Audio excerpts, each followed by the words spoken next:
এই ডালটা হলো খেসারির ডাল। এটা আমি ছোটোবেলায়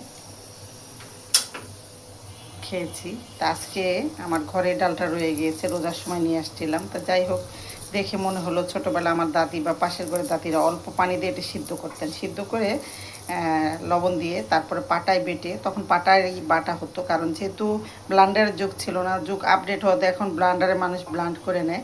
তা যাই হোক, এগুলো বেটে এই কাঁচা আম দিয়ে, ধনে পাতা দিয়ে আর বেশি করে পেঁয়াজ রসুন দিয়ে এটাকে ফোড়ন দিতেন। ফোড়ন দিয়ে তারপরে এটা খেতেন। এত ভালো লাগতো, লাল চালের ভাত দিয়ে মনে হতো যে অমৃত খেয়েছি। তাই আজকে ওই কথাটা মনে হয়ে, সেই যে ছোটোবেলা খেয়েছিলাম, আর তো খাইনি, কখনও রান্নাই করা হয়নি। এটা হয়তো অন্য ডাল দিয়ে পাঁচমিশালের ডাল রান্না করা হয়েছে, কিন্তু শুধু খেসারি ডালটা হয়নি। তা আজকে এটাই আমি রান্না করব। ভেবেই নিয়েছি যে ভিডিওটা আপনাদের জন্য আপলোড দেবো, যদিও আমি জানি যে আসলে এই ধরনের ভিডিও কেউ দেখতে চান না, কিন্তু আমরা তো রান্নাবান্না নিয়েই কাজ করি।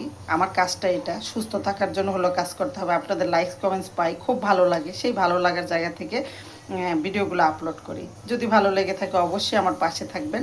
আর দেখি রান্না করার পর আপনাদেরকে দেখিয়ে দিতে পারি কিনা ডালটা কেমন করে রান্না করলাম, কেমন হয়েছিল, একটু চেষ্টা করব।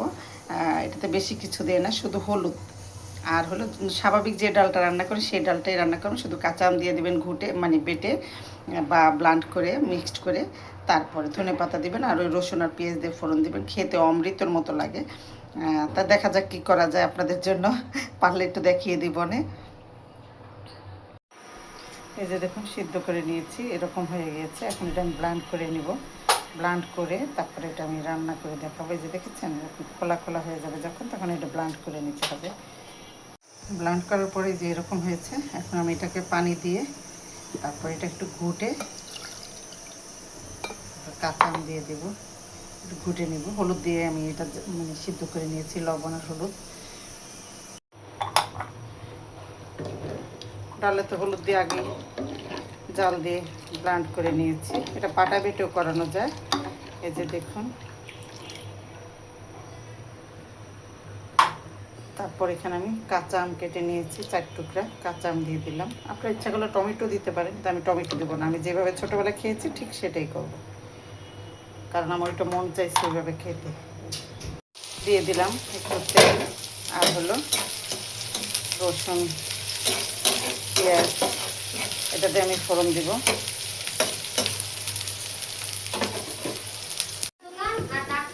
এই যে দেখুন, আমার এই ডাল হয়ে গিয়েছে, আমও সিদ্ধ হয়ে গিয়েছে। আর এখানে দেখুন, আমি এই যে ফোড়নটা এরকম করে নিয়েছি, আর একটু লাল লাল করে নিব। ফোড়নটা রান্না করলে টুকটাক আওয়াজ হবে, পাশের থেকে খালা কথা বলবে, এই হলো আমার রান্নার আয়োজন। তারপরে একদম গ্রামে যেইভাবে খেয়েছি আমি সেটাই করব। হ্যাঁ, একটু ওয়েট করতে হবে, একদম পারফেক্ট ওইটাই করবো, বুঝেছেন?